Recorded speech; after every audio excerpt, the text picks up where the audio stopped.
Hello, readers by eyes and by ears. This is Mighty Chan, and welcome back to my YouTube channel. I hope you all are ready because guess what? I am going to try to squeeze the last chapters into 2 more videos. So you know what that means. That means this is going to be another long one. We are continuing, of course, with the Disabled Tyrant's beloved pet fish, also known as残疾暴君的掌心鱼宠Vol.4 by Xue Shan Fei Hu. And we're covering 6 chapters today, so I hope you are ready. Let's go ahead and get started. Chapter 144, Fishy in the Kitchen. The Crown Prince had dealt with Chu Yanyu, and Wang Xi and Xiao Luo had given Xue several baths. Its fur had been dried several times now, and it was so white it glowed. There wasn't a single dirty hair on its body, and no more unpleasant smells. The Crown Prince had asked the servants who were in charge of royal pets to check on it multiple times. Even after they assured him the cat was fine now, the Crown Prince still wouldn't let Li Yu approach Xue. All because Chu Yanyu had once put black dog's blood on it. Although Li Yu had explained many times that he was not afraid of any priest or any blood, the Crown Prince was still worried something would happen to him. It was very hard to convince a stubborn person, and Li Yu knew he was just trying to look out for him. If it had been something else rather than black dog's blood, the Crown Prince might still not have let him touch it. Oh, Li Yu had an idea. "Then can you hold it for me?" he said. Couples were one. If his husband held it, didn't that basically mean he held it too? The Crown Prince hesitated for a moment. He'd already said no many times and knew this was Xiao Yu compromising. For his safety, as well as his happiness, he couldn't say no to this request. He agreed. Wang Xi stood to the side, a smile blossoming on his face, and handed the fluffy white Xue over to the Crown Prince. After several hours of torment, Xue had long since given up any resistance. If it had dried fish, it would eat. If not, it would just lay there. Now, it was suddenly being picked up. It found itself being pushed to a large, tall man. Meow! Xue recognized this man. All its fur immediately stood on end, and it started yowling.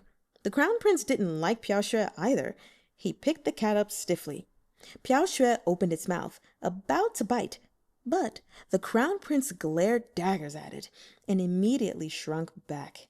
With the fear the Crown Prince had instilled lodged deep in its heart, it stayed completely still, afraid to move, and just let the stiff, plier-like hands hold him. The Crown Prince glanced at Wang Xi. Wang Xi's smile kept twitching as he brought over a dried fish with shaking hands. The Crown Prince put the dried fish near Xue's mouth, and Xue didn't dare resist. It took a few fearful bites. For the first time, the cat thought the dried fish was tasteless. "I fed it," said the Crown Prince. The Crown Prince and the cat both hated each other. With his task complete, he immediately set the cat down. Xue picked up the dried fish and ran to hide behind Wang Gonggong. Sitting in his chair, Li Yu was so amused he couldn't even speak. The Crown Prince went to bathe and change before coming back out to hug this fish who was in constant danger of suffocating from laughing too much. What was the point of holding a cat? He liked holding a fish much better. Because of Chu Yanyu, Xue stayed at the Crown Prince's manor for a few days, enjoying a life of luxury. It had no interest in playing with the rabbits or chasing the ducks. It just lay on the wall, sleeping and enjoying the sun. In the end, though, it still didn't belong to the Crown Prince's manor. A few days later, Xue disappeared again. It must have gone to find its owner, Li Yu thought. Xue hadn't known the way before, but it should now. Li Yu asked Wang Xi to go to the Cold Palace to check up on Xue. When Wang Xi came back, he reported Xue was back by Lady Chu's side. It was strange. When Xue was at the Crown Prince's manor, it had seemed listless, but in the Cold Palace, it ran around everywhere, catching butterflies and mice, as lively as could be. Even if Lady Chu yelled at it when she was in a bad mood, it wouldn't leave. Lady Chu didn't have dried fish, so she could only feed Xue her leftovers, but Xue ate it up just the same. Every time Wang Xi went to the cold palace, he'd bring dried fish for Piao Xue. This time was no different. When Lady Chu found out Wang Xi had come to feed her cat, she exchanged a few words with him. Wang Xi told her that Chu Yanyu had tried to use Piao Xue to harm the crown prince consort, but that the consort didn't blame the cat. Wang Xi originally hoped Lady Chu would be thankful, but instead her expression grew dark. I lead an inauspicious existence, she said coldly. The crown prince consort's kindness is too much for me. What she meant was that she didn't want Wang Gonggong to come back. After all, the Marquis of An and the crown prince were enemies. There was no way to fix that relationship. Lady Chu hated the crown prince. The reason Chu Yanyu had used Piao Xue for his scheme was because he'd noticed the crown prince manor had started taking care of Piao Xue. Now she knew what had happened.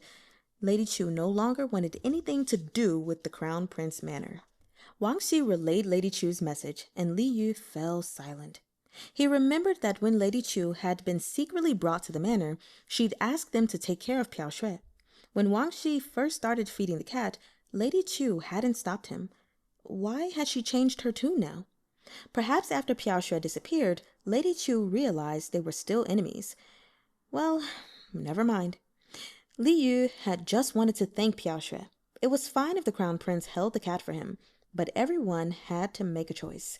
If this impacted the crown prince or made things harder for him, then he could do without it. This is good too, Li Yu said to Wang Xi. Piao Xue's already gone back. Wang Xi let out a sigh of relief. He was afraid Li Yu would be unhappy. In order to lift the master's mood, Wang Xi recounted something else he saw. Oh, this time, this old servant saw someone else at the cold palace, he said with a chuckle. Who? Asked Li Yu. Noble lady, he doesn't have any titles anymore. He's just a commoner. I saw him there. Chu Yanyu? Li Yu had almost forgotten about him. After Chu Yanyu was beaten and sent to the cold palace, he hadn't asked after him at all. Wang Xi saw that Li Yu wasn't about to stop him, so he continued. I almost couldn't recognize him, but that's no surprise, when he's been living somewhere like the cold palace. In order to survive in the palace, one needed connections, especially in a place like the cold palace, where there was no hope of leaving. For example, Lady Chu at least had the Marquis of An outside of the palace. Although the Marquis of An was no longer in the running for the throne, and there wasn't much he could do, as long as he was still alive, it was better than nothing. For those who truly had no support and had been rejected by the emperor for something they did, all that was left for them was a life of suffering at the hands of the servants. Those who had money could live a little better, but only a little. Those who didn't have money just had to suffer through it.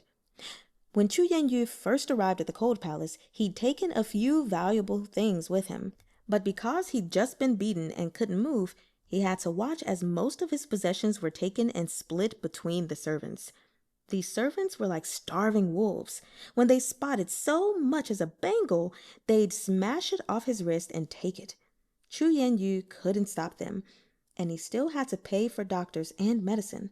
After being scammed by a few strangers, he didn't have much left. There was a servant at the cold palace who knew a little about medicine. He casually checked his pulse, took away the last of his money, and gave him a few common ointments. The ointments preserved his life, but couldn't save his legs. Because he hadn't been treated on time, his legs never healed properly. Now he walked with a limp, and the injuries from his beating never fully went away. But at least he survived. These days, Chu Yanyu lived in a house with a half-caved-in roof. Every morning when he got up, the only thing he could do was stare at the sky above him with empty eyes. If only he hadn't tried to expose the crown prince. If only he hadn't angered the crown prince. If only he hadn't entered the palace to be the emperor's concubine. If only he'd stuck with the crown prince from the very beginning. If only he'd never met the crown prince. Of course, it was impossible to go back in time, but imagining these possibilities became Chu Yanyu's only solace. Just 2 meals were provided at the cold palace, and the head of the cold palace was in charge of them. Those who had money and outside support would obviously get better food, but Chu Yanyu had spent all his money on his injuries. He didn't even have a piece of fabric on him that could be worth anything. As it was clear that he didn't have anything, he was only given cold leftovers. Eating it was like chewing on candles, but he had to eat it. If he didn't, he'd starve. After eating one meal, then another, he could go back to sleep. On this day, he'd only had one meal when someone came looking for him. Chu Yanyu was confused as to why anyone would think of him. He hadn't seen a single one of his servants since he entered the cold palace. Hongar probably didn't meet a good end, but as for the rest, he'd fallen so low, so why worry about anyone else? Although he didn't know who it was, if someone could remember him at a time like this, they might be able to help him. Chu Yanyu adjusted his unrefined robes and walked out, but what greeted him was a slap to the face that nearly made him fall over. "Bitch! How dare you harm my cat!" Lady Chu's eyebrows were nearly vertical as she cursed him out. Chu Yanyu's head was buzzing, like a swarm of bees had flown by. Slowly, sounds started to get quieter and quieter. He could see Lady Chu's lips moving, but he couldn't hear what she was saying. To the side, a pure white cat sat on the floor, boredly licking its paws. Lady Chu said something, took a bottle out of her sleeve, and poured it on Chu Yanyu. "Master, this servant is done." Wang Shi finished telling Li Yu the gossip from the cold palace. "Wang Gongong, are you saying Lady Chu beat up Chu Yanyu?" Li Yu was a little confused. How did Lady Chu find Chu Yanyu? Were the antagonists fighting each other? Either way, the imperial consort sure was formidable. Chu Yanyu was completely weakened right now. He probably couldn't win in a fight against her. Privately, Li Yu hoped the imperial consort would teach noble Lady Chu a lesson. It was too gross to pour dog's blood on a cat. "Master, not only did Lady Chu beat him up, she even gave Chu Yanyu a small gift." Wang Xi smiled mysteriously. It wasn't drugs or anything like that, of course. It was a bottle of dog's blood. What went around came around. If Chu Yanyu could get his hands on dog's blood, why couldn't Lady Chu? Chu Yanyu's beating had come from the emperor and the crown prince. The dog's blood was from Lady Chu. They were completely different. After Chu Yanyu was splashed with the stinking liquid, even the other denizens who rarely bathed would avoid him. There were no bathing facilities in the cold palace. Chu Yanyu felt he might go insane. He could only get water from the well to clean himself with, but even after many attempts, the odor remained. "This old servant heard that everyone in the cold palace calls him walking dog's blood," Wang Shi said. Li Yu wanted to laugh, but thought that might be rude, so he could only cough a few times. He and Chu Yanyu really could have just left each other alone, but he had to provoke Li Yu. What goes around comes around. Anyway, there was no need to feel like he'd stolen the crown prince away. Back when he was a fish, he'd noticed that the crown prince was not interested in Chu Yanyu. The crown prince liked him, and he liked the crown prince. He wouldn't betray the crown prince, so Chu Yanyu should have just stayed where he belonged. Li Yu asked Wang Xi not to give him any more updates on Chu Yanyu.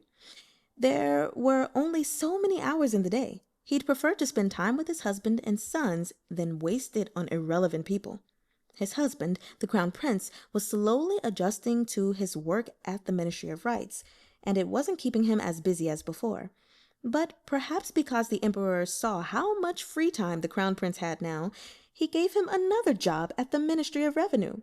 He always seemed to be busy with something these days, but whenever he did have a moment, he'd always come back to spend time with Li Yu. As for the children, they constantly traveled between the imperial study room and the crown prince's manor.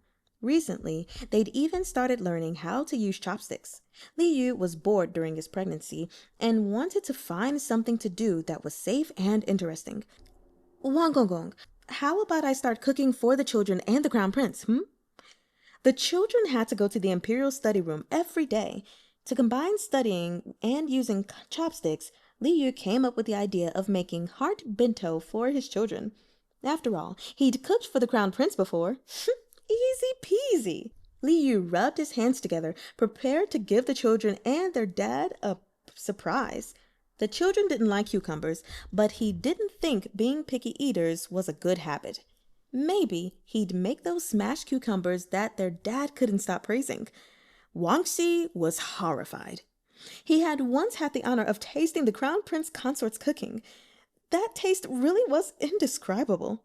The Crown Prince had ordered the entire manor to not say anything about it, so the consort never found out how bad his cooking was. A long time had passed since then.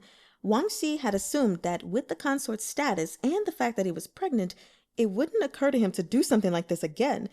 But not only did it occur to him, he intended to start immediately. The Crown Prince consort wanted to cook for the Crown Prince and the young masters. Who could stop him? He had to let the Crown Prince know immediately. Chapter 145. Fishy Kicking.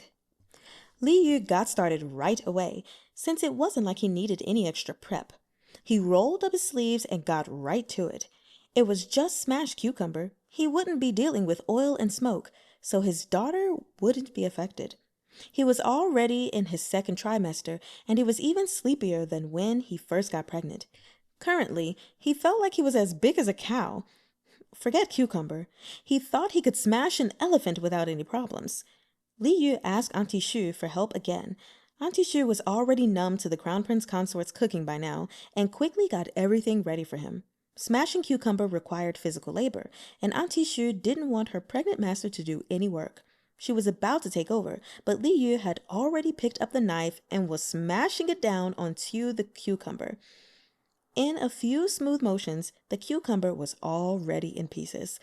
Auntie Xue had no choice but to assist. Huh? What's this? Li Yu found a small, unassuming jar on the corner of the stove. It looked kind of like a sugar or salt canister. Auntie Xue took it and glanced at it before smiling. Master, this is pepper from the south. Barely any is produced in a year, and it's worth more than its weight in gold. Li Yu thought he'd heard wrong. Wasn't this just pepper? In his world, pepper was practically worthless, but he knew in ancient times spices and seasonings were expensive. Perhaps pepper was more expensive than gold. And the pepper that was more expensive than gold was just thrown into a little jar. Wasn't that pretty careless? The Crown Prince really was teaching him, time and time again, what it meant to be rich. What did ancient pepper taste like? Li Yu sniffed the jar curiously. The taste truly hadn't changed over the last 1,000 years. As he was sniffing, though, he accidentally spilled quite a lot of pepper on the cucumber. This pepper was more expensive than gold! He couldn't let the pepper fight this battle alone, so he decided to add a few more seasonings as well. Over in the Ministry of Rites, when Mu Tianchu received Wang Gongong's urgent message, a tinge of warmth bloomed on his previously expressionless face. Your Highness, did you just receive some good news? An official from the Ministry of Rites asked bravely. The normally cold Crown Prince had never seemed so approachable. The Crown Prince nodded. Xiao Yu cooking for him was indeed a good thing. But if he was also cooking for the children... The Crown Prince paused. He had to figure out a way to stop him. He summoned his guards and gave them some instructions, and they left in a hurry. After a while, they returned with 2 food boxes. The Crown Prince had sent the guards back to the manor and found a way to bring all the lunches here. Since Xiao Yu wanted the lunch to be a surprise, he couldn't let Xiao Yu know that he'd already found out. Through their own methods, and with the help of Wang Gongong, the guards had managed to get their hands on Li Yu's 2 heart bento. The consort had specified that the red one was for the children, and the green one was for the Crown Prince. Under the Crown Prince's orders, they first brought both boxes to the Ministry of Rites. Mu Tianchu accepted both boxes, then looked inside. Then he brought out another lunchbox that looked exactly the same, filled it with snacks that the children loved, and ordered the guard to take it to the Imperial study room. The children were so small. Indeed, teaching them how to tell a kind lie without letting anything slip, he might as well just take care of it for them. To the Crown Prince, this was nothing at all. He didn't like other people eating the consort's cooking anyway, even if it was the children. He'd get jealous. Hogging both of the lunches for himself, the Crown Prince sat down happily and started eating from the green box. Each of the officials at the Ministry of Rights was cleverer than the next. When they heard the Crown Prince's consort had sent lunch, they were all envious, as expected of those who worked at the Ministry of Rights. They even had their own way of complimenting the Crown Prince on his loving relationship. But when they smelled the unusual scent of the cucumbers on the Crown Prince's plate, they gagged. What were they supposed to say? This time, not only did the cucumbers have pepper on them, there was also a lot of star anise and fennel. But under the official's fearful watch, the Crown Prince ate every last bite without so much as a change of expression. After all of the Crown Prince consort's hard work, when the Crown Prince and children returned to the manor, they all let him know that the lunch was delicious. The children wouldn't lie.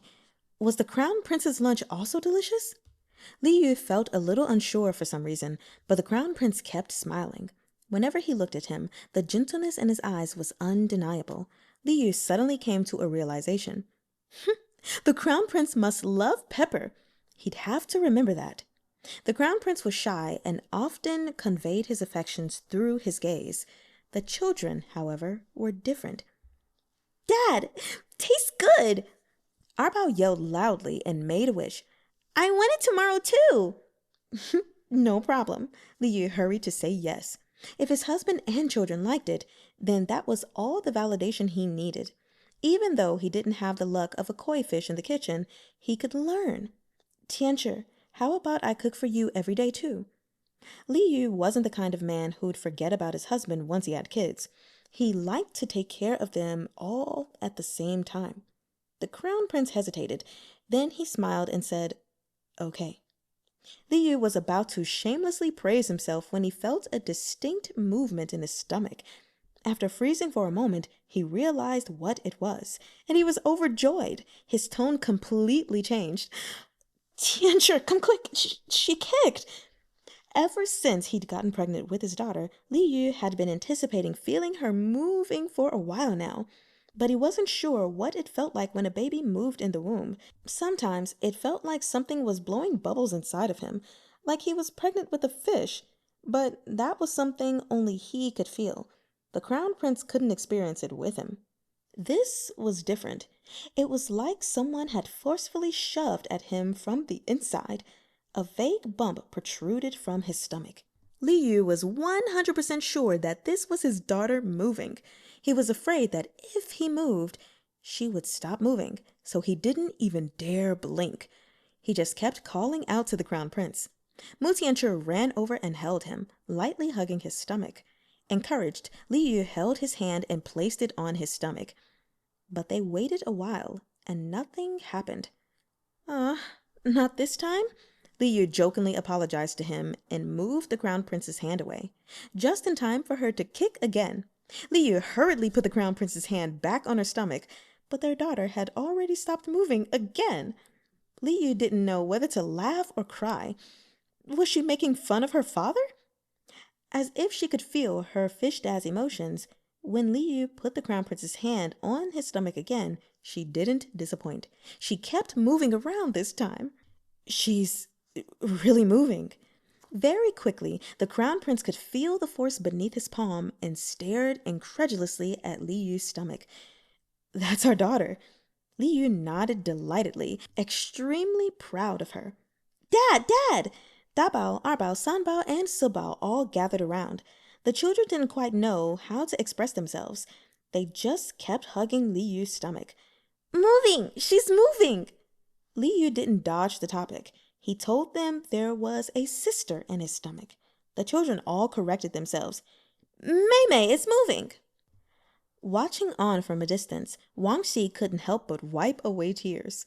Although he wasn't sure why his masters were this emotional over the consort's second pregnancy, he himself was overcome with emotion too, so perhaps it made sense. He didn't know that despite already having 4 children, this was Li Yu's first time being pregnant as a human. Naturally, it was all very new. Even the emperor was paying special attention to this pregnancy. Ever since he found out, he'd sent an imperial physician to the crown prince's manor to take the consort's pulse every day. The next day, when the crown prince went to court, there was a blissful smile on his lips. His daughter had moved. The emperor was a little surprised. The crown prince hadn't even been like this on the day he'd been conferred the title. "My daughter moved," the crown prince explained when the emperor asked him about it. "I'm very happy." When he found out, the emperor felt a little forlorn. The first 4 babies had been born at the far-away western border, and the emperor hadn't been able to look after them. By the time he finally got to hold them, they were nearly a year old. With this 5th child, the emperor mused, he had to do something special. But none of the imperial physicians were sure whether this child would be a male or female. How was the crown prince so sure? The emperor figured since they already had 4 sons, they must really want a daughter. He heard the crown prince consort had already decided on a name, Xiao Mian'ao. Thinking of Dabao and the others, the emperor thought it would be great to have a granddaughter too. When the crown prince returned to the manor that day, he brought a bunch of gifts from the emperor. The emperor had said he was only giving a few gifts, but he gave practically enough for all 4 children. Normally, one ought to consider everything carefully when receiving rewards from the emperor. Since he got pregnant, though, Li Yu always seemed to be a beat behind. He tried not to use his brain if he didn't have to. Now that he was getting further and further along, it was harder for him to move around. When he first got pregnant, he thought he'd have 10 months to slowly prepare himself, but recently he'd started feeling anxious about the birth. The Princess of Jinjue often came to see him, and she couldn't quite understand what he was worried about. In her eyes, after all, Li Yu was a miracle worker who'd managed to give birth to quadruplets. She had no idea this was his first time. Still, at Li Yu's request, she recounted some of her experiences. The more Li Yu heard, the more afraid he got, and he grew to be even more anxious. After becoming pregnant, he'd always slept well, but now his fear had given him insomnia. For the 2nd time that night, he flipped over with great difficulty, and the crown prince woke up. "Xiao Yu?" The crown prince rubbed Li Yu's head. Li Yu had his back to him. He was awake, but he didn't move at all. Mu Tianshi carefully flipped the fish back over and found his face was covered in snot and tears. Mu Tianshi immediately hugged him, worried. "What is it?" Li Yu buried his face in his chest.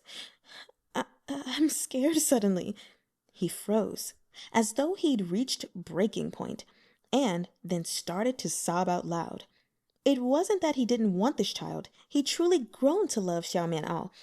When she first started moving, he had been the happiest one there, but his fear was real too. He was about to face an unfamiliar peril he had to experience all by himself, and he was afraid.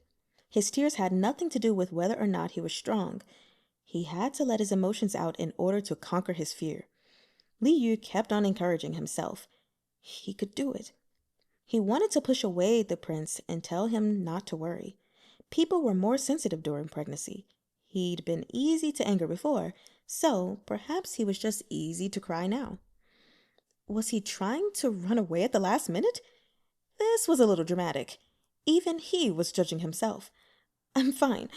I'm just a little emotional," Li Yu sobbed, but the crown prince didn't leave just because he told him to.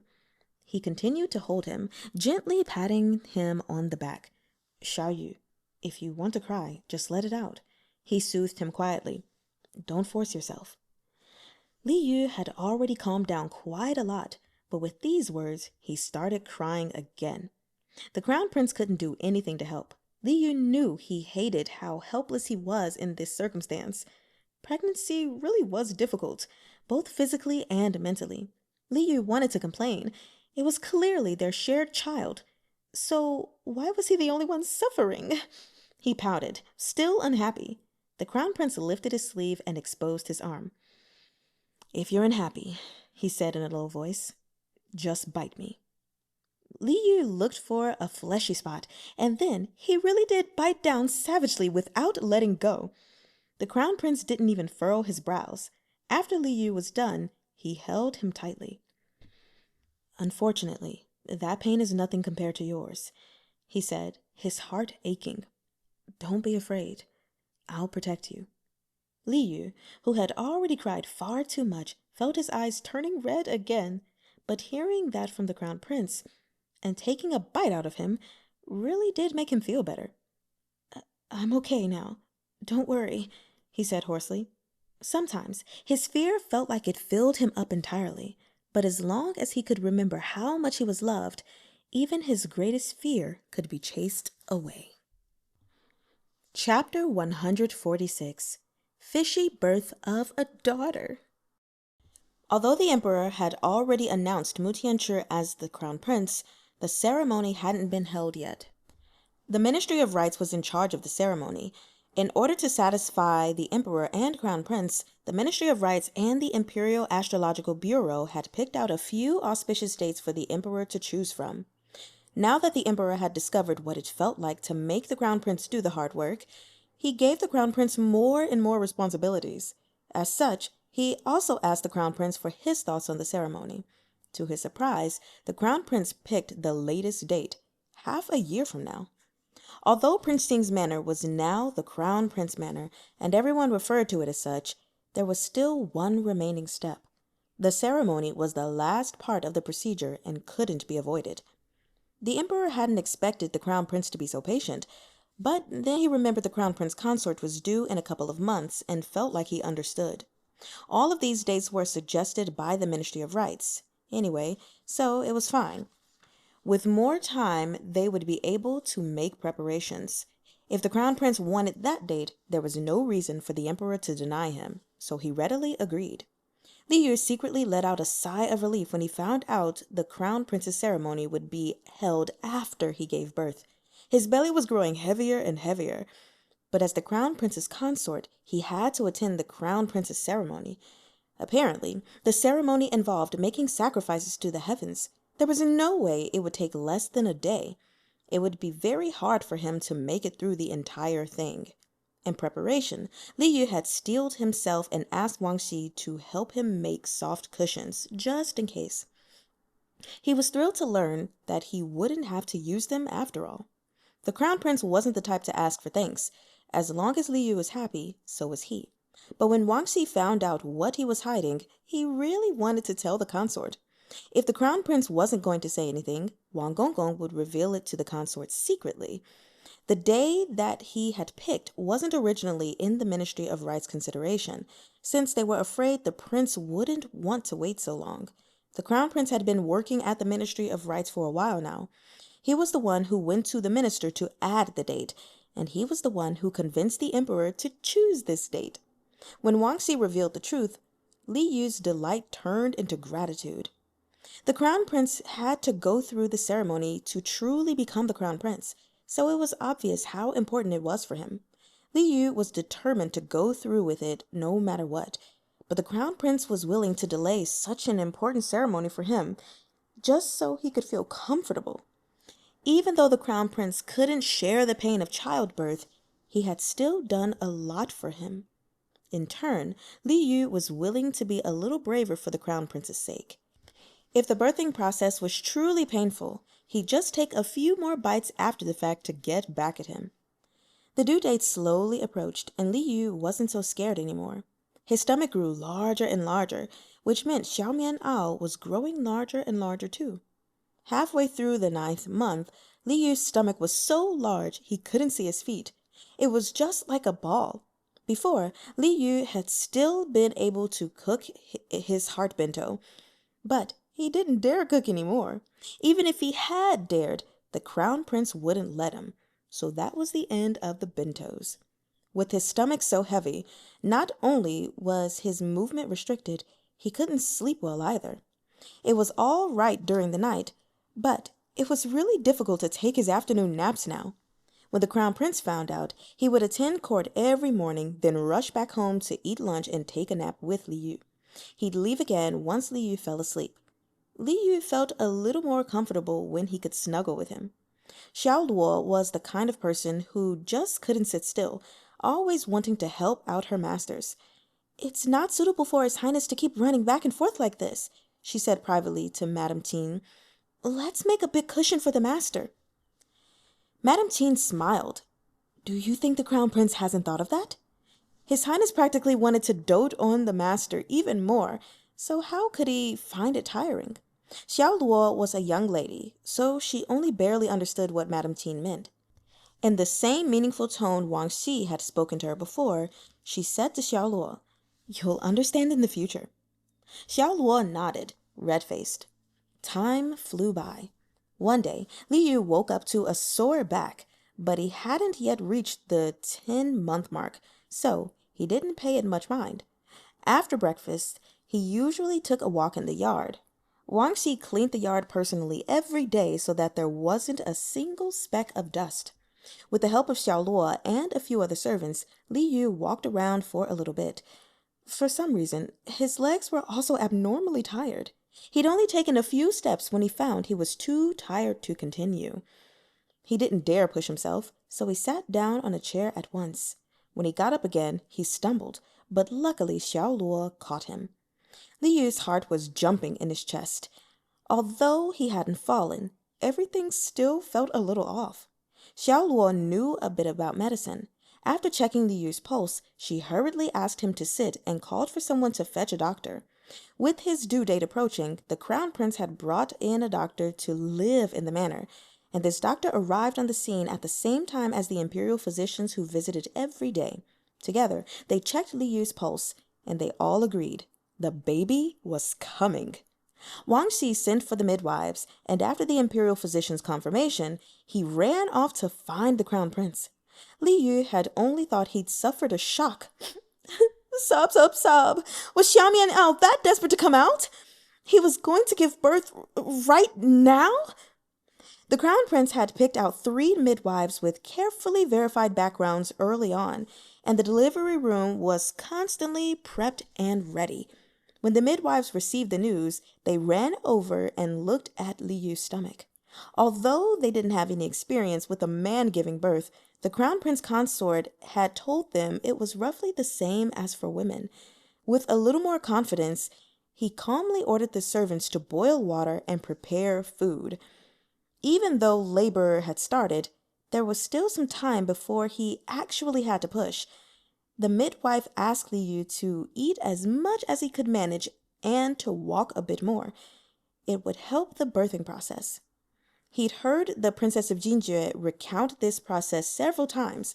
Now that the midwife was here, he felt a little pain in his stomach. It wasn't very sharp, more of a dull pain. After a certain point, it really started to ache, but he could still endure it. After a while, the soreness would die down. The midwife told him that everyone's birthing experience was different. Some people felt pain, some would have sore backs. When the pain became more frequent, it would be time to push. Li Yu was well aware of these steps.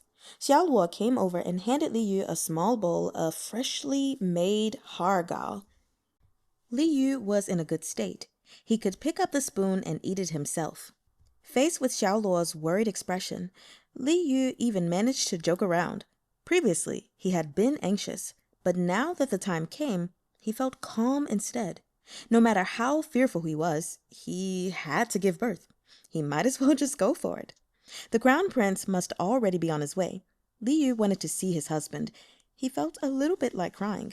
He wished for the Crown Prince to return, but he didn't expect him to be back so quickly.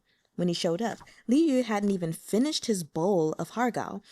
There was half a dumpling in his mouth, making his cheek protrude, and he was in the middle of chewing. When the Crown Prince entered, Li Yu was shocked and dropped the other half of his hargao. "Xiao Yu!" The Crown Prince ignored everyone else, rushed over, and swept Li Yu into his arms. Xiao Luo and Wang Xi stepped to the side smartly and pretended to be part of the scenery. Li Yu hugged him tightly. "Tianzhi, I'm about to give birth." To be honest, Li Yu had still been a little afraid. Now that the Crown Prince was here, though, he'd gained some courage. "Don't be afraid. I'm here with you." the crown prince said gently and wiped the sweat from his forehead. Li Yu nodded, belatedly realizing that the crown prince, who was always as calm and steady as a mountain, had become very pale and his hands were trembling slightly. He looked even more nervous than Li Yu, who was the one about to go into battle. Li Yu was touched, but also found it funny. Your Highness, he teased, did you ask permission to leave?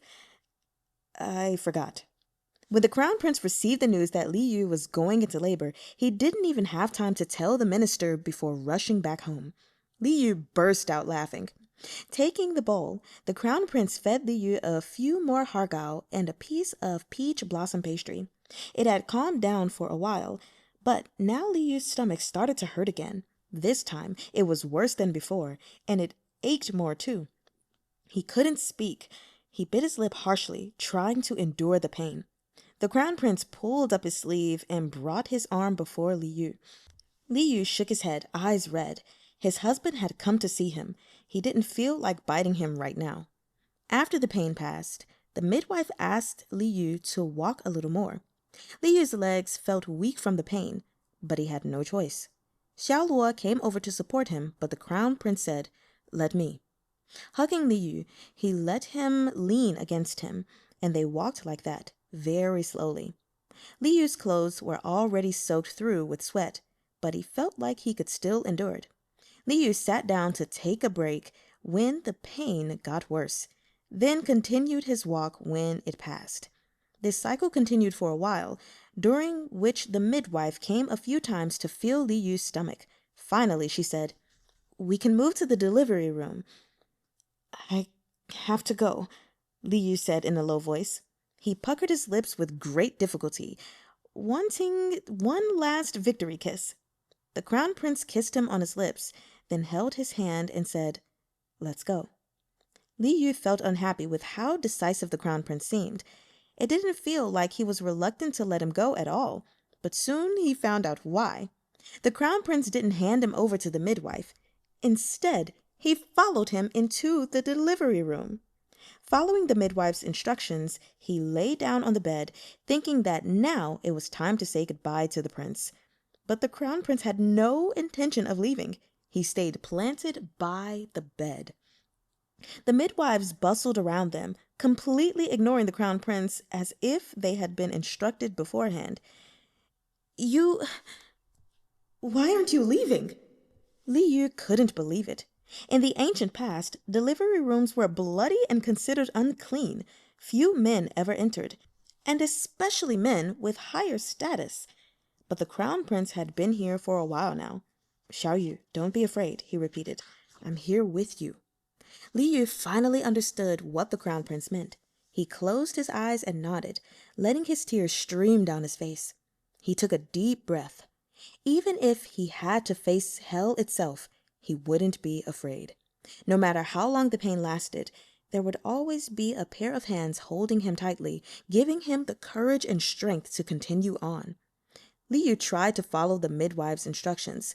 Before he passed out from exhaustion, he thought he heard the system, a baby crying, and a familiar voice. An unknown length of time later, he opened his eyes and found himself surrounded by light.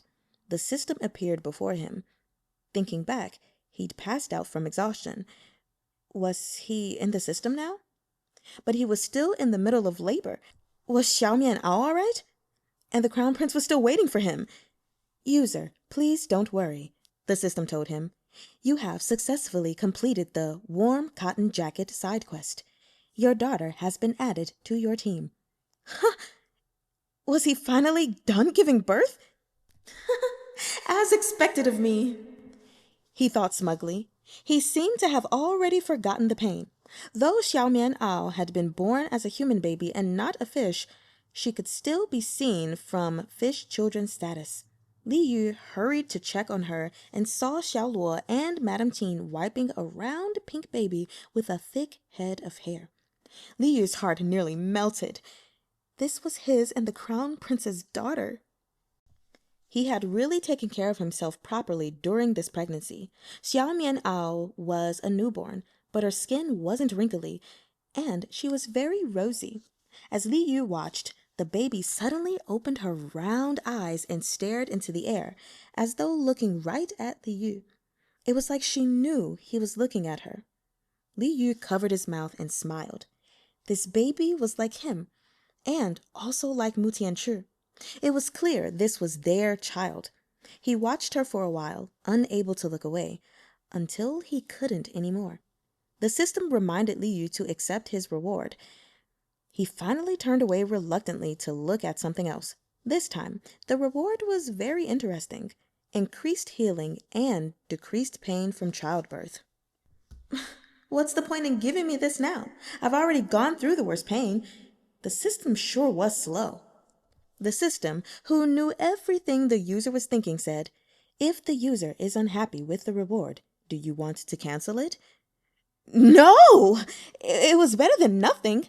Even if it was late, he'd take as little pain as he could get. Li Yu exited the system, but this time it was really hard to wake up. His eyes were so heavy, he couldn't open them. In the system, he was comfortable and relaxed. Outside of the system, he could feel how weak he was. He was glad he'd accepted the reward. He was still in pain, but it was much better than giving birth had been. His throat was so dry, it felt like it was on fire. Li Yu looked around. The room was dark, with a single candle on the desk. He could recognize this as the bedroom. Someone had cleaned him up and moved him here. He cleared his throat, wanting to call for someone, when someone called out to him first. Xiao Yu. Li Yu couldn't have been more familiar with that hoarse voice. He was surprised and delighted all at once. It was dark in the room, so he hadn't noticed Mu Tianchu at first and thought he was alone. But the other man had never left his side. He'd been here the whole time, waiting for him to wake up. Xiao Yu. Mu Tianchu wouldn't let him get up. He fed him a cup of warm tea, then called the imperial physicians in to take Li Yu's pulse. The physicians had already checked Li Yu over once while he was unconscious. The crown prince ordered them to check again, and they confirmed that the crown prince consort was fine. Li Yu stared at the open doorway. What about Xiaomian Ao? He'd already seen his daughter in the system, but he'd never held her. Mu Tianchu chuckled. They're cleaning her up. Just wait a moment. Soon, Wang Xi brought over a baby swaddled in pink. The crown prince accepted her, then brought the baby over to Li Yu. Li Yu touched his daughter's hand, staring at her rosy cheeks. She really did look exactly the same as she had in the system. Fish Dad kissed his daughter's face, satisfied. Li Yu was still exhausted. Staying awake had taken a lot of his energy, and he soon fell back to sleep. Mu Tianchu covered his consort and daughter up with the blanket and kissed both their foreheads. Footsteps could be heard outside. The children were here. "Dad! Dad!" they called out. They had been studying in the imperial study room during the day. After they found out Li Yu was about to give birth, the emperor kept them in Tianqing Palace for a few extra hours. He'd only let them return home just now, in case the crown prince and his consort were busy. Shh! Mu Tianchu stopped the children quietly. Daddy is tired. Don't wake him.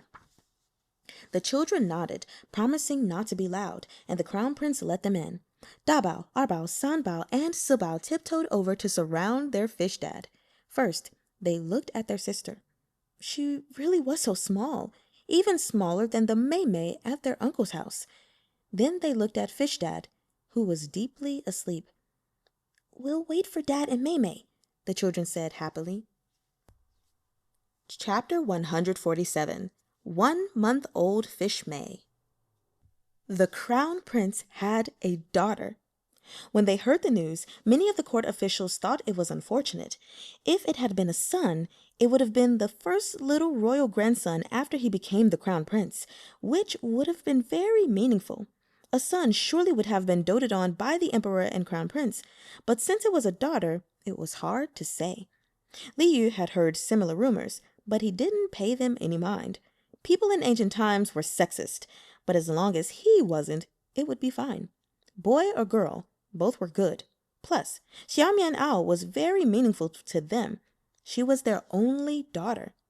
As for the crown prince himself, Li Yu often saw him holding Xiao Mian'ao, staring at her for a long time, unwilling to let go. Because Li Yu needed to recover, the crown prince took care of everything for Xiao Mian'ao. How could anyone think for a second that he didn't adore her? If he could have wrapped her up in bubble wrap, he'd still worry about her getting bruises. The crown prince's affection for his daughter didn't stop there.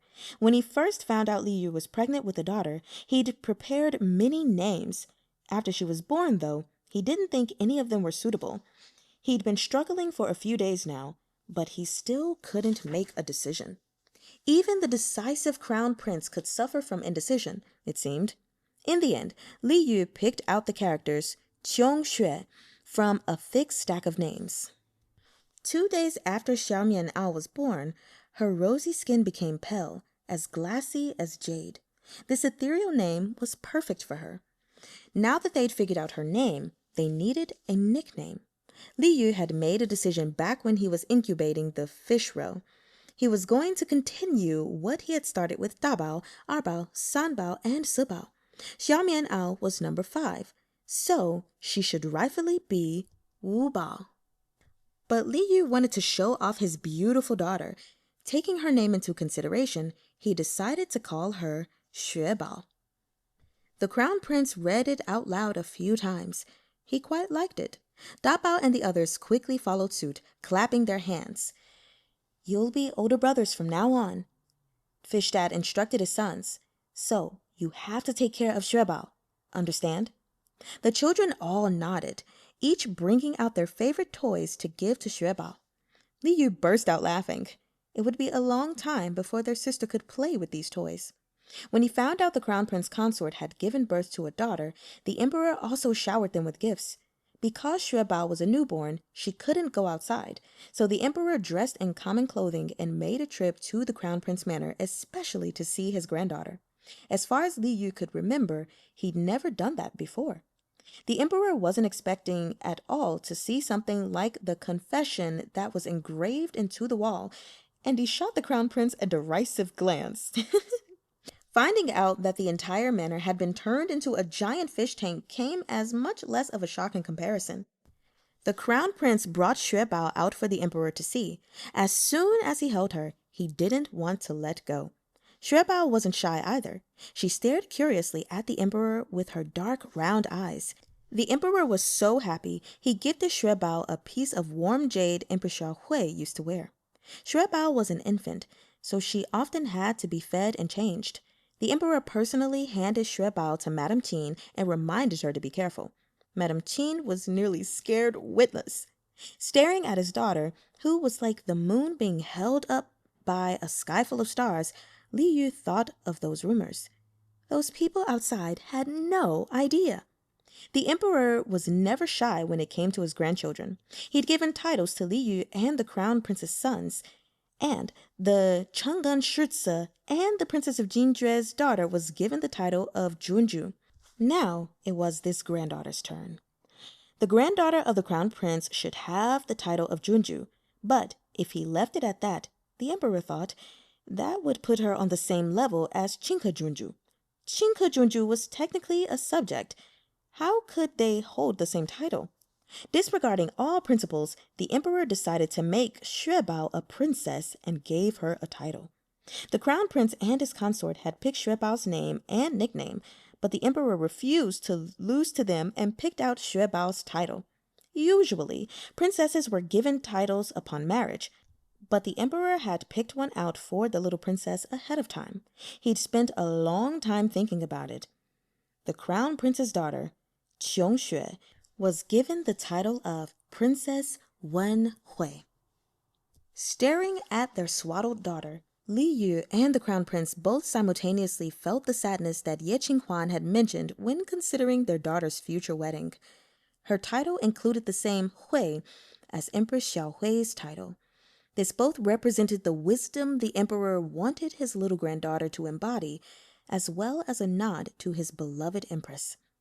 Li Yu's original plan had been to dote on his daughter as if she were a princess, but when he heard she'd officially become a princess already, he was a little speechless. But even if the emperor hadn't given her that title, He supposed it would have been hers anyway once her father ascended to the throne.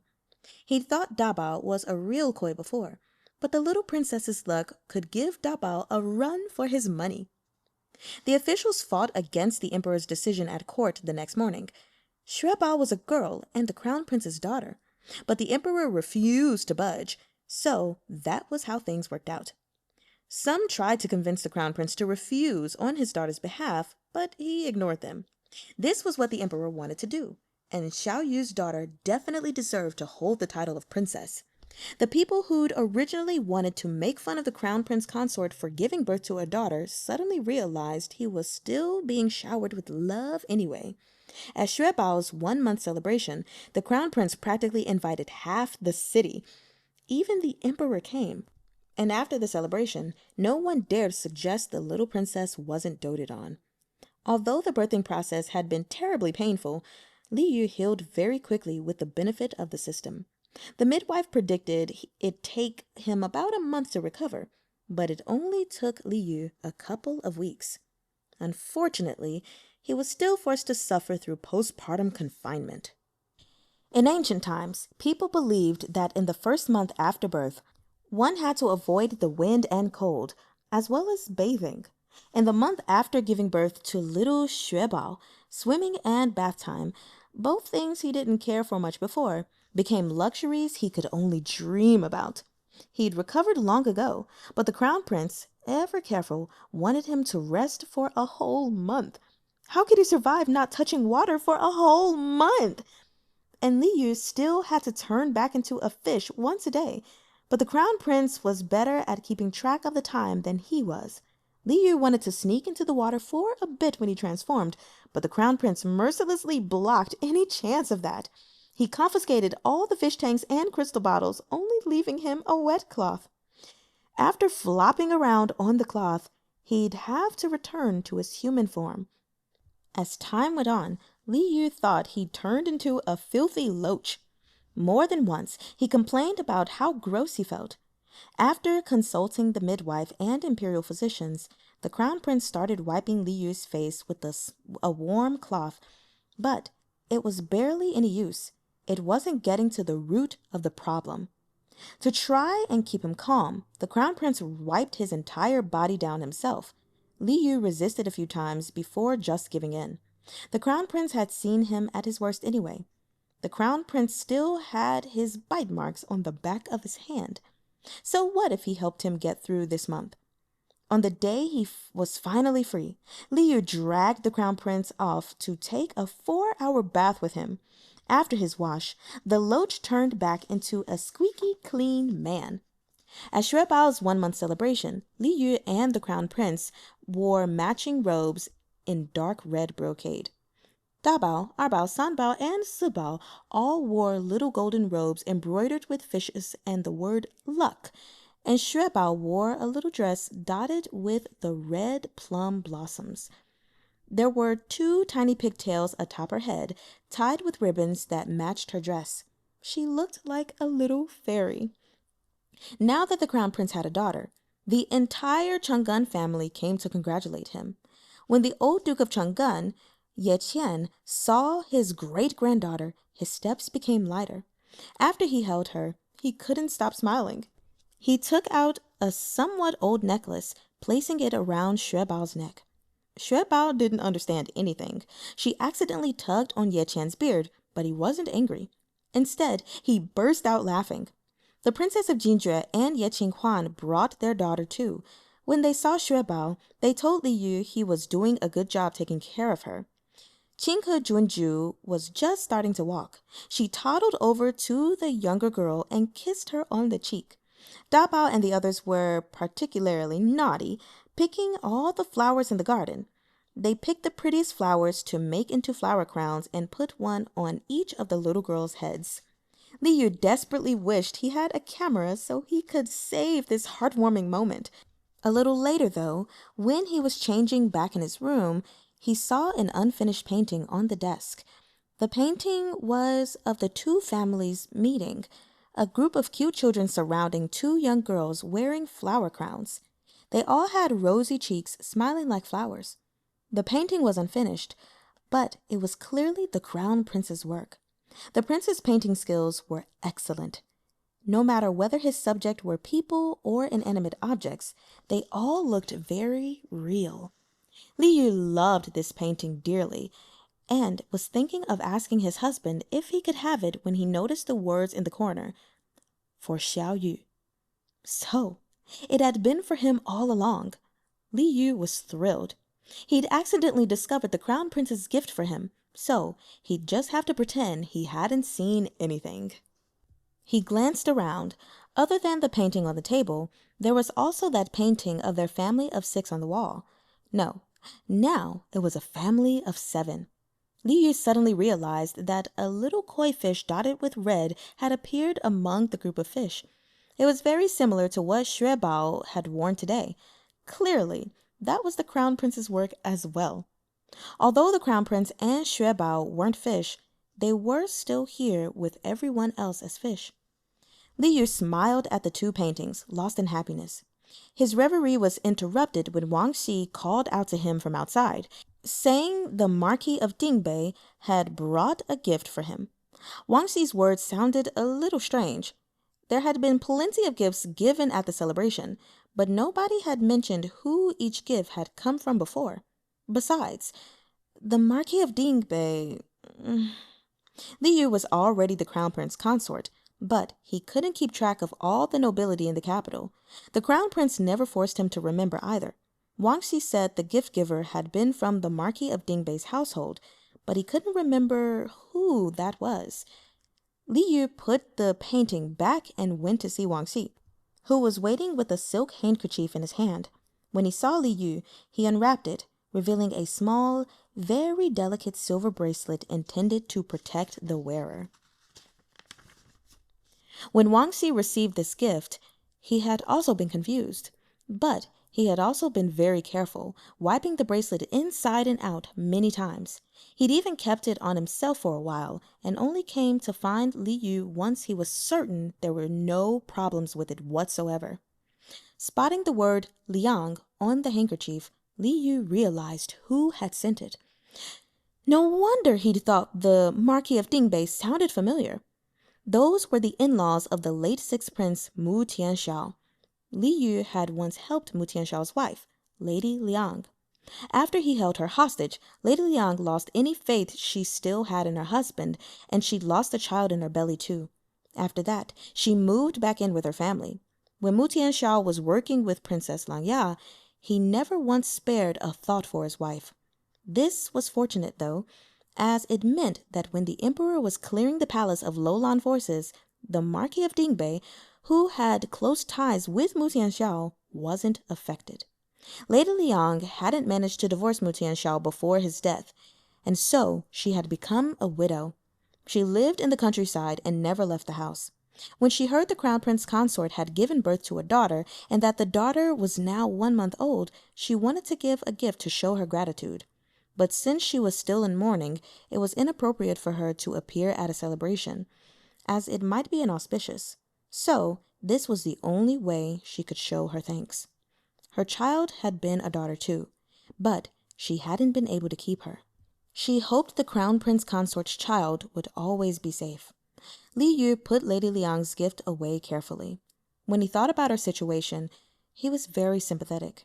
When Mu Tianxiao was alive, he barely cared for Lady Liang. Now that he was dead, she still had to mourn for him? Apparently, Lady Liang was even younger than he was, and she had to spend the rest of her days as a widow? Li Yu was a modern person. He thought living as a widow seemed like a rather cruel fate. Was there any way he could help Lady Liang escape the shadow of Mu Tianxiao? Chapter 148. Married for 100 Lives. Li Yu asked Madame Qin about the life of a widow. In the current dynasty, women didn't remarry after their husbands died, as remaining a widow was seen as virtuous. Although it wasn't required by law, the court rewarded women who didn't remarry. There were, of course, those who remarried anyway, but those women were often looked down on and judged, shunned by those around them. Lady Liang's situation was even more complicated and difficult. Ordinary women who didn't care about their reputation could remarry, but that wasn't a possibility for Lady Liang. Even though the sixth prince had been written out of the royal family, Lady Liang was still considered part of the royal family. The emperor would never allow the previous consort of a prince to remarry. Besides, Lady Liang's marriage to Mu Tianshao had been ordered by the emperor. If she tried to remarry, it could be seen as going against the emperor's orders.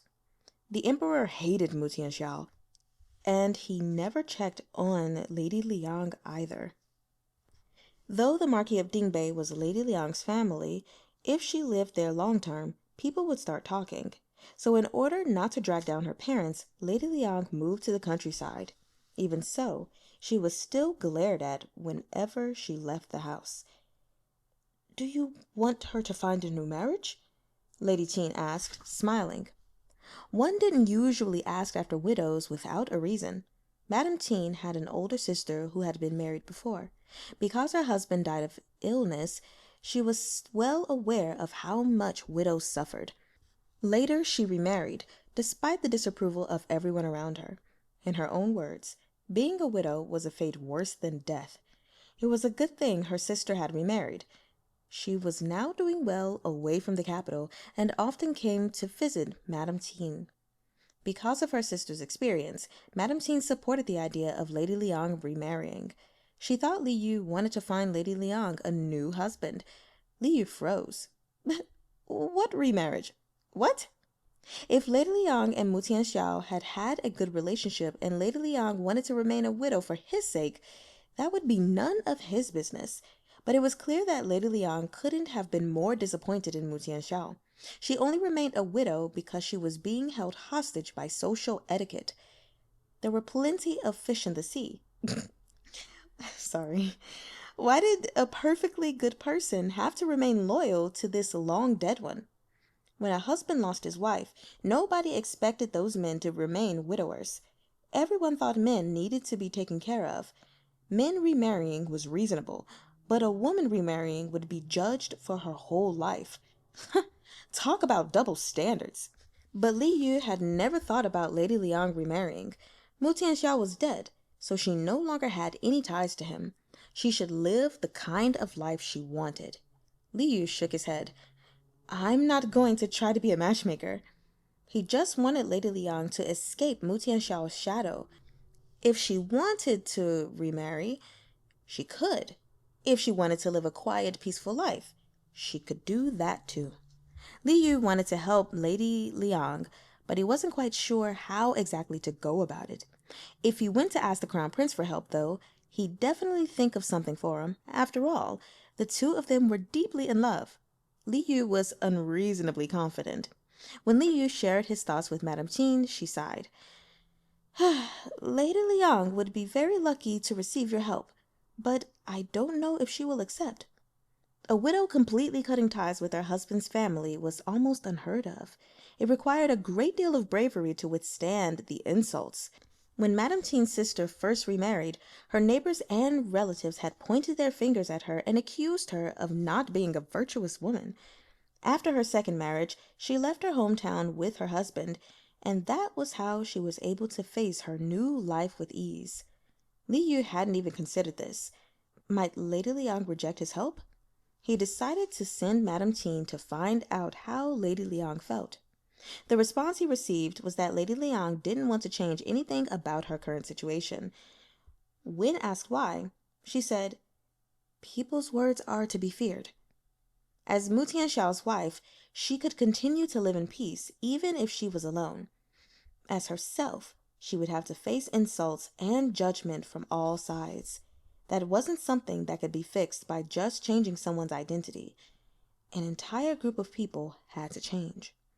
All the arrangements Li Yu had wanted to make for Lady Liang went down the drain. There was no need to discuss it with the Crown Prince then. No, he still had to go. Perhaps Lady Liang didn't need the help, but that didn't mean other women wouldn't. This was a societal issue, not a personal one. If he could change one tiny thing in the world, even if it was just a bit more empathy for widows, that was still worth something. Li Yu ran off to look for the crown prince, but he couldn't find him anywhere. As he approached, he found a group of guards surrounding the prince's study. When Li Yu asked them what was going on, they told him that apparently the crown prince was discussing something top secret with Ye Shutze. Li Yu was about to leave, but the guard said the crown prince had given orders to not let anyone in except the consort. What did that mean? Did that mean he could go inside without a problem? Since the crown prince didn't want him to stay out, there was no reason for Li Yu to be overly cautious in his own home. Tianshi, answer me, he was saying seriously. Is he a human or a Yao? I was waiting for this moment. Li Yu really wasn't a Yao, but he was very sensitive to people calling him that. It was his own fault for pretending to be a carp spirit. As soon as Ye Qinghuan mentioned Yao, Li Yu automatically assumed it was about him. Was his cover that easily blown? First Chu Yanyu, and now Ye Qinghuan. Chu Yanyu had suspected him because a servant had spotted him transforming. What had tipped Ye Qinghuan off? Really, dude? Li Yu was completely certain he'd never transformed in front of him before. He held his breath and continued listening. Mu Tianshi trusted Ye Qinghuan. He didn't answer him at once. After a brief moment of thought, he said, "Why do you ask?" That day, when he suddenly appeared in the lotus pond and handed the tiger talisman to me, he wouldn't leave the water no matter what and wouldn't let anyone else near him, Ye Qinghuan replied. It was very strange. Later, when I asked the guards, not a single person had seen him enter the manor. Mu Tianshi listened without moving a single muscle in his face. The tiger talisman was top secret, and there were only a few people who knew about it. But everyone knew the crown prince consort had run out of the palace for help. The emperor had seen the fish take away the tiger talisman with his own eyes. The crown prince had led the emperor to believe that the fish had handed the talisman over to his consort, and his consort had figured out a way to bring the troops to save them. This way, the story matched up with the rumors circulating outside. The emperor never suspected a thing. In reality, only the crown prince and Li Yu knew that there had never been any relay in the middle. It was Fish Li Yu who had delivered the talisman. Because the whole Princess Langya incident had been dealt with so smoothly, the crown prince had never given it too much thought. But now that Ye Qinghuan was bringing up suspicions, it was clear he had been negligent. Just a handful of questions wasn't close to enough to make him admit to anything, though. He raised an eyebrow. And what does that prove? Nothing, said Ye Qinghuan. It's possible Cao Ci could have snuck in while the guards weren't paying attention. However, a civilian did request an audience with the House of Changle, though, and told us that they ran into a monster that was fish on top and human on the bottom, which escaped into the river outside of the manor. I didn't believe it at first, of course. I told them not to speak nonsense. But later, I found out that the river is connected to the lotus pond. Holy shit, thought Li Yu. He even connected those dots? When he was delivering the talisman, the complicated route he took had forced him to transform several times. When he arrived at the House of Changle, he had been in merman form. He kept his tail hidden in the water and told Ye Qinghuan not to approach him. Ye Qinghuan had never said anything after the fact, so Li Yu had thought it was fine. He didn't expect Ye Shutze to start suspecting him. And the person who saw him as a manmer, sob, he'd been short on time and he'd had no choice. It was lucky that man ended up going to Ye Qinghuan. Li Yu had been in a rush to save his husband. He forgot completely he'd been seen. The crown prince was deep in thought, his brow furrowed. He didn't say anything else. To be honest, none of this proves anything, Ye Qinghuan said hesitantly. It's just, I heard about Noble Lady Chu slandering the crown prince consort, saying he was your pet fish. That's when I remembered. That day when he was hiding in the water, there was something silvery at the bottom of the pond. I didn't think much of it, but after hearing Noble Lady Chu's absurd claims, I thought it must have been a fishtail. But Tianshi, no matter what, I wanted to come ask you first. Ye Qinghuan had thought it over for some time, trying to find any flaws in his logic. But really, he'd already reached a conclusion. He'd waited until now because he'd finally made up his mind to ask the Crown Prince for the truth. Whether it was Noble Lady Chu or Noble Lady Wang, all that mattered was that Ye Qinghuan was firmly loyal to the Crown Prince. So who cared about whatever his name was? Noble Lady Chu? Noble Lady Wang? All that mattered was the prince's safety. No matter if Li Yu was human or something else, he was certain that Li Yu had no ill intentions toward the Crown Prince or his family. While he'd mulled over these recent events, that truth had felt absolutely clear to him. Li Yu, meanwhile, felt so awkward he could have carved his fish tank into the ground to jump into, but he was afraid to come face to face with Ye Qinghuan. He'd really managed to work it out. What if Yeshutsu wanted him to answer? What would he say? It was easy to simply refuse to admit to it, but Ye Qinghuan had already seen his tale. If he lied, would that clear Ye Qinghuan's suspicions? That wasn't solving the problem. That was just hiding his head in the sand. Li Yu didn't want to harm his friends, and he didn't want the Crown Prince to harm his friends for his sake. The Crown Prince wasn't sure what to do. If you knew the truth, what would you do? He asked. Nothing, Ye Qinghuan said. He saved the emperor, he saved you, and he saved me too. He even cured your muteness and birthed your children. I wouldn't tell anyone, not even the princess. I just want to know the truth. I don't want to do anything to him. If he really had wanted to do something, he wouldn't have waited this long to see the Crown Prince in private. Li Yu couldn't have been more moved. Nice one, Ye Qinghuan, as expected of his cousin-in-law. Thinking back to the day he delivered the tiger talisman, when Prince Li didn't believe him, it had been Ye Qinghuan who helped him. Even if he'd suspected more, Ye Qinghuan had always been taking care of him. Mu Tianche observed Ye Qinghuan. He knew Ye Qinghuan very well, and he could tell he was serious and definitely not lying. There was no need to deceive him any further, so the Crown Prince nodded. Yes, he said. It's as you suspect. So, he really is? Yes. Even though he'd thought he was prepared, Ye Qinghuan's jaw still dropped. No wonder Li Yu could give birth and was able to help the Crown Prince with so much. He was a Yao. There really were Yao in this world. Why is he here with you? He stuttered. Yeshutsu feared ghosts and gods alike, as well as Yao. He couldn't figure out why a great Yao would want to marry a plain old human. Because he and I are fated, the Crown Prince said calmly. We'll be married for 100 lives. This is just the first. Li Yu had assumed the Crown Prince would mention his tribulation, but he didn't. The Crown Prince thought that was Xiao Yu's secret, and he refused to reveal it no matter what. He'd rather make up a story instead. Li Yu felt like he'd discovered something. The Crown Prince wasn't just bullshitting. This was another form of PDA. Yeshutsu, having suffered another bout of PDA, slapped his thigh in realization. That's why you have a thing for fish, right? I understand. Wait, what?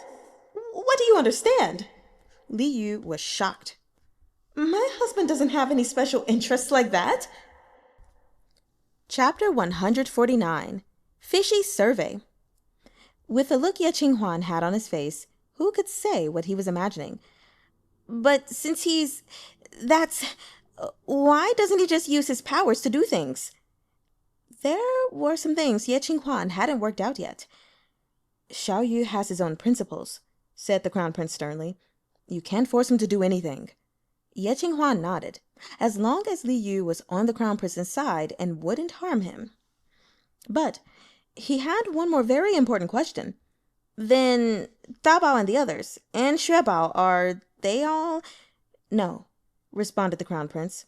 Xuebao was born as a human. The Crown Prince had stayed by Li Yu in the delivery room partially because he was afraid of potential accidents.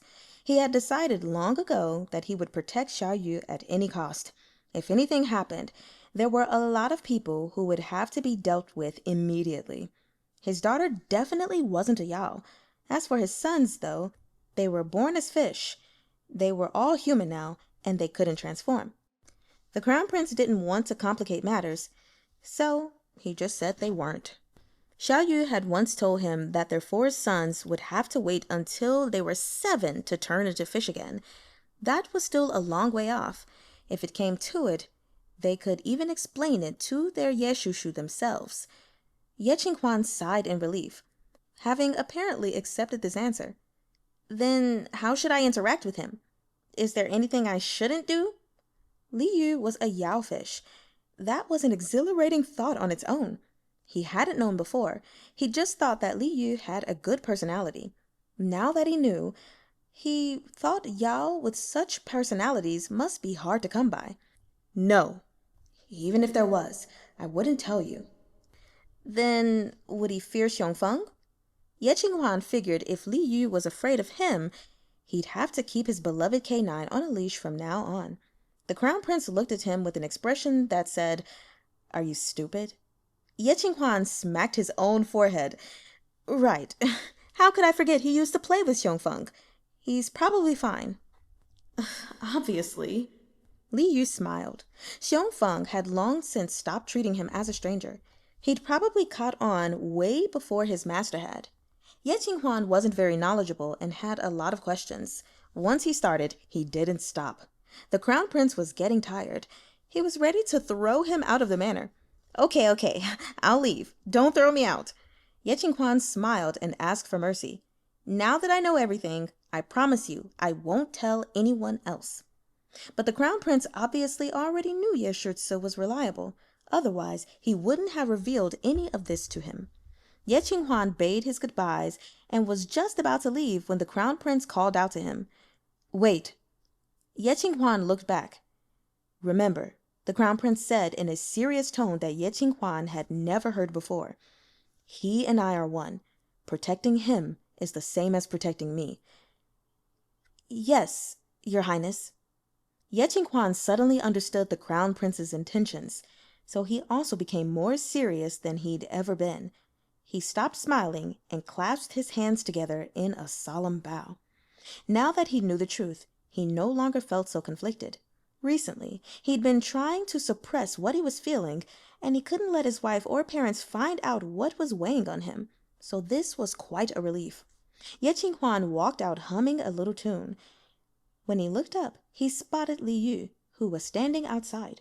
He couldn't help the shiver that ran up his spine. Things were different now. Now he knew Li Yu was a Yao. If he was expected to treat him exactly the same as before, that still felt a bit too hard.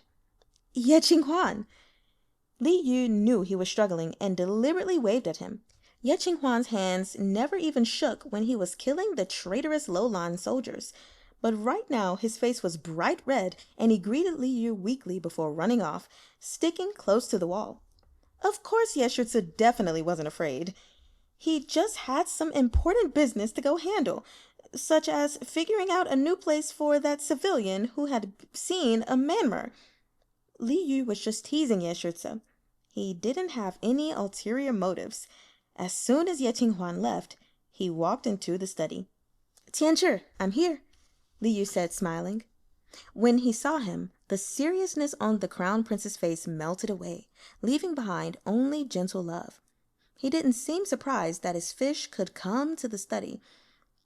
Tianzhi, I heard the conversation between you and Ye Qinghuan just now, Li Yu said. The prince held his hand. I'm sorry, Ye Qinghuan had already noticed. I couldn't hide it anymore. Li Yu shook his head. That's nothing. Ye Shurtse is family. But what was that you told him about some kind of fate of 100 lifetimes? Li Yu wanted to ask what the Crown Prince had been thinking, but the Crown Prince glanced at him shyly. Was that not okay? The desolation in his eyes struck Li Yu right in the heart. It's okay, he said loudly, hurrying to reassure him. The Crown Prince smiled. Then that's that. Telling Ye Qinghuan a small white lie was nothing. Although they already had 4 sons and a daughter, the crown prince still had a lingering fear that the carp spirit would abandon him. If he really had an agreement of 100 lifetimes, he wouldn't have to worry about this fish leaving. Li Yu, completely besotted with his husband, didn't notice that he'd been tricked. Alone together, as usual, there was no separating the two of them. As he sat on his husband's lap in a thoroughly improper fashion, Li Yu remembered the important matters. Tianchi, can I help women who have been widowed? If they want a new life, can I support them? He only had a vague plan. Since he didn't know what these women wanted, he didn't know how exactly to set things up, but he hoped he could provide them somewhere to go ask for help. He wanted to show everyone his stance on the situation, that there was someone in this world who supported widows making a new start. The crown prince immediately knew who he was thinking about. You want to help Lady Liang, he said, after a moment's pondering. But her marriage was ordered by the emperor. It won't be easy. I know. She doesn't seem to want my help either. I want to help other women who are in her situation. Li Yu actually wanted to start an organization similar to a women's federation. If he could provide help to women like that, he would maintain it for as long as they wanted it. Of course, that included Lady Liang too. Originally, he'd been planning to use both emotion and logic to convince the crown prince so he could accept his worldview. But as the words arrived in his mouth, he changed his mind. The crown prince had told Ye Qinghuan, "He is me." That was how important he was to the prince. The thought distracted Li Yu for a while. He was curious how far the crown prince was willing to go for him. Everyone said playing cute and whining was the best way to test how caring your husband was. He'd just whine a little bit to see. He grasped the crown prince's arm, shaking it tentatively. Tianchi, I just want to help them. Is that all right? Mu Tianchi paused. Yes, he chuckled. That's it? Then can I tell you why I want to help them? Li Yu tried. Yes. Li Yu was delighted. He immediately listed out everything that was unfair about the treatment of women in ancient times. If he wanted to change this era, it would be best if he could get the people to sympathize with women. It might be very difficult. After all, people would not be able to relate to their experiences. But lots of people had a sister or a daughter, just as Xue Bao was his and the crown prince's daughter. If they were willing to help these women, perhaps one day it would help a woman in their lives. It makes sense, said the crown prince. What do you want to do? The crown prince had a feeling this wasn't going to be easy. If he just wanted to hand out money or food, after all, there would have been no need to discuss it with him beforehand. The crown prince consort could just do that on his own. Li Yu fluttered his lashes and didn't answer. Your Highness, let's do a public opinion survey. What's that? The crown prince had never heard of such a thing. Just watch. Li Yu thought up a few questions, turned them into paper forms, and ordered the servants to copy them. These were surveys, he said. He got ready to hand them out. Before he left, he laid down some rules. Anyone who filled out the survey seriously could get 1 copper coin as reward, but each person was limited to 1 survey. This was basically the same as handing out free money. Li Yu asked Wang Xi to spread the news ahead of time. A line immediately formed outside. There were plenty of people who lamented that they were missing out because they couldn't write. Li Yu asked Wang Xi to pass along the word that it didn't matter if they couldn't write. The servants of the Crown Prince Manor would be available to read the questions out loud, and they could answer them verbally. Their responses would be recorded, and they could still receive the money. With that, the line grew longer and longer. Wang Xi soon ran out of surveys and had to add several dozen more copies to make sure everyone received one. There were plenty of scholars among the respondents. When they read the survey, they all shook their heads. What kind of nonsense was this? For example, what is your opinion on a widowed woman remarrying? Did that even need to be answered?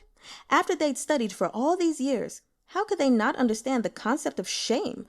Many people didn't even hesitate before answering the first question. The next question, however. Imagine if your relative unfortunately lost her husband. Please re-answer the first question. If everyone was able to easily answer the first question, the second question felt a lot more difficult. One could only receive money if they answered the survey seriously. Plenty of people thought it over carefully. What if it was a woman from their own family? Like that, Liu received the people's thoughts and opinions in exchange for a little money. Liu went through the surveys. Out of the 200 or so people who participated, less than 10% were firmly opposed for both questions. The number of people who answered positively to both questions was also less than 10%. When it came to their own relatives, the rest of the people's attitudes changed from strongly opposed to acceptable between the first and second questions. As he expected, it was easy to stand on a moral high ground when the situation didn't involve you. The respondents clearly all knew that a widow's life wasn't easy. If it was a woman close to them, they wouldn't judge her so harshly. Once he'd organized the results, Liu handed them to the crown prince. The crown prince skimmed through it. Xiao Yu wanted to plead for the people, he said approvingly. That's right, Liu answered. He could only help a few people by himself, but if he could speak to the emperor and enact change from the top down, it would help more than just a few people. Tianchi, will you help me? Liu asked. The crown prince's response was firm. Yes. Because I am you? Liu asked, half jokingly, half emotional. So, the fish had heard. The crown prince smiled. Because I will give you everything you ask for. Tianchi! He suddenly remembered the main quest that had gone quiet after Princess Langya's revolt. What did it mean to share the country? The crown prince said he would give him everything he wanted. Did that mean he should push forward bravely? Apart from helping these women, there's something else I want. The crown prince had given him too much love. Liu pressed on bravely. Tianchi, this is my last tribulation. If one day you were sent to that spot, and I wanted your country, what would you do? I think that's a good spot to stop. Yeah. So, I really enjoyed these chapters. I hope you all did as well. Let's go ahead and get to the notes.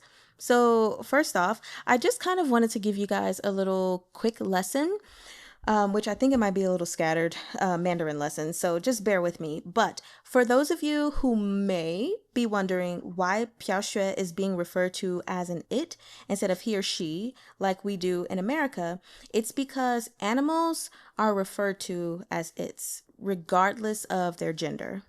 So they have the same, well, it's the same, but not really. The same way to pronounce he, she, and it is all ta, ta, ta, ta. But when you look at the characters, there are 3 different ways to put it. There's one ta for she, one ta for he, and another ta for it. And that ta, it, goes to all other living beings that are not humans. And they don't have sexes. Now, and since I'm going in order from like the beginning to the end of my notes, the other thing I have to say, going all the way back to the chapter about Xue Yu, Xue Shan Fei Hu, what were you trying to do? Ooh, and I just rhymed. Okay, I'm sorry. Because that whole little bit about Xue Yu and going through his miserable life in the cold palace and blah, blah, blah, I was like, sir, ma'am, I actually don't know what Xue Shan Fei Hu is. Are you trying to get me to feel bad for Xue Yu? I was like, stop it. Don't play on my compassionate heart like that. Anyway, it was funny to see he basically got beat up. So that was hilarious. Now, going on, for those of you who don't know what Mei Mei means, when the children, Dabao, Abao, Sanbao, and Sibao were referring to Mei Mei, Mei Mei is little sister. And just for a quick lesson, I will teach you the way to say all of the siblings, all of the 兄弟姐妹. So, you have your older brother, which is Guga. You guys know Hua Cheng calls Xie Lian this all the time. Guga, Guga. So then we have little brother, which is Didi. And these are so far all in the fourth tone, which is going down, down. Guga, Didi. Next we have older sister, which is Jie Jie. Technically, Jie is the third tone for both of them. But when you have two third tones next to each other, the first one is going to turn into a second tone. So it'll go up while the last one goes down. So Jie Jie. And then Mei Mei is little sister. So those are all of your little vocabulary for 兄弟姐妹, which is siblings, by the way, what I just said. Next, on page 325, it had mentioned that little servant Xiao Luo had presented Li Yu with hargao. For those of you who are not aware, it's basically shrimp dumplings, which is a classic Cantonese dim sum dish. All right, that's pretty much it for that. Next, we have the baby girl's name, which is Qionxue. For those of you who do not have the book and could not see the footnote, it means fine jade and snow. So Qiong is the fine jade and Xue is the snow. Then we have he ended up not giving it to her, but of course you guys, I'm sure you know, Wu Bao. Wu is 5 and Bao is still part of Bao Bei for baby. But they changed it to Xue Bao. And since Xue is a third tone and Bao is a third tone, we're going to do the same thing I mentioned earlier, where Xue goes up and then Bao goes down. So Xue Bao is her nickname, and that's so cute, while her name is Qionxue, which is also a lovely name. Now, the last Mandarin thing we have, or just educational purposes stuff, is her being called, their daughter being called Princess Wen Hui. So, Wen is like warm or for temperature things. And then we have Hui, which is wise. It comes from Zhi Hui. So you have someone who is gentle and wise is this princess, essentially, which I think is a lovely name. Okay, now we're getting down to the last 3 things I want to say, and they're not Mandarin lesson related. First, I want to see this painting that the Crown Prince has done, because it just sounds great. I mean, of course, there wouldn't be necessarily an illustration of that in the book, but I did think it would be really cool to see. I love art so much, and I actually started doing watercolor painting this year, and it's been a really fun journey. I've been like chronicalizing it, is that the word?